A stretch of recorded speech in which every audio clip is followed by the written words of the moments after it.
Voice of Tamil 24. 10-15 வருடத்திற்கு முன் தொலைக்காட்சி சேனல்கள் 1-2 என விரல் விட்டு எண்ணக்கூடிய அளவில்தான் இருந்தன. ஆனால் இப்போ எந்த சேனலை பார்க்கிறோம் என்று தெரியாத அளவிற்கு பல டிவி சேனல்கள் வந்துவிட்டன.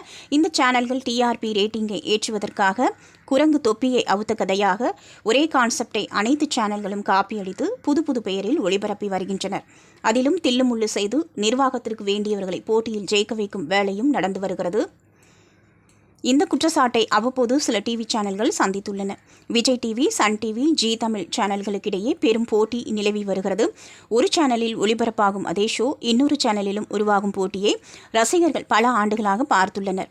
இடையே சில பித்தலாட்டங்களையும் டிவி சேனல்கள் செய்யும் போது அதற்கு எதிராக ரசிகர்கள் கொந்தளிக்கவும் செய்கின்றனர்.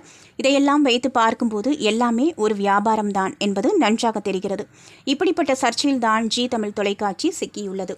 ஜி தமிழில் சரிகமப லிட்டில் சாம்ப்ஸ் முடிவடைந்ததை தொடர்ந்து இந்த ஞாயிற்றுக்கிழமை சரிகமப சீனியர் சீசன் 5 ஒளிபரப்பானது. இந்த சீசனில் ஸ்ரீனிவாஸ், விஜய் ஸ்ரீ பிரசாத், கார்த்திக் மற்றும் ஸ்வேதா மோகன் ஆகியோர் நடுவர்களாக உள்ளனர். ஏற்கனவே பல்வேறு இடங்களில் ஆடிஷன் நடந்து முடிந்துள்ள நிலையில் இந்த வாரம் மெகா ஆடிஷன் மூலமாக போட்டியில் பங்கேற்க உள்ள இறுதி போட்டியாளர்கள் தேர்வு செய்யப்பட்டனர். இந்த நிகழ்ச்சி இந்த வாரம் ஜி தமிழ் தொலைக்காட்சியில் ஒளிபரப்பானது. இந்த போட்டியில் கர்நாடகாவை சேர்ந்த ஸ்ரீவாணி கலந்து கொண்டு கன்னட மொழி பாடலை பாடி போட்டியாளராக தேர்வு செய்யப்பட்டுள்ளார். அந்த பெண் சிறப்பாக பாடினார். அவரது குரலில் இனிமை, கம்பீரம் இருந்தது.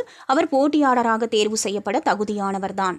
ஆனால் இந்த ஸ்ரீவாணி ஏற்கனவே ஜி கன்னட சேனலில் ஒளிபரப்பாகி வந்த சரிகமப நிகழ்ச்சியில் கலந்து கொண்டு இறுதி வரை சிறப்பாக பாடி ஃபைனல் வரை சென்றுள்ளார். அந்த நிகழ்ச்சியிலும் நடுவராக பாடகர் விஜய் பிரகாஷ் தான் இருந்தார்.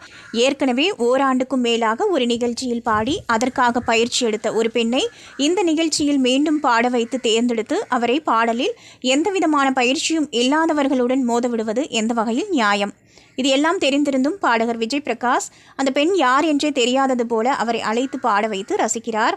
இப்படி நடிக்கும் விஜய் பிரகாஷிற்கு ஆஸ்கார் விருதே தரலாம் என்றும், அனைத்துமே ஸ்கிரிப்ட் தானே என்றும், உண்மையான திறமையாளர்கள் வெளியில் வரவே முடியாதா என இணையத்தில் நெட்டிசன்கள் தங்களின் ஆதங்கத்தை கொட்டி தீர்த்து வருகின்றனர். நீங்க பார்த்துட்டு இருக்கிறது Voice of Tamil 24. Like, share and subscribe.